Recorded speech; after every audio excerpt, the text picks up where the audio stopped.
Hi everyone, in front of me I've got NOKIA XR20 and let me share with you how to reset up preferences on this device. So first of all, let's enter the settings and now let's tap on apps and notifications. Here we have to tap on see all 58 in my case apps and tap on this 3 dot icon in the right upper corner.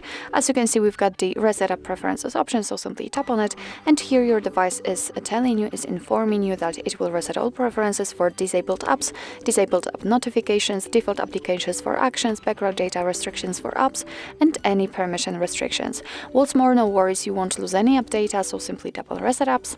And actually this is it. This is how to reset up preferences in your NOKIA XR20. Thank you so much for watching. I hope that this video was helpful, and if it was, please hit the subscribe button and leave the thumbs up.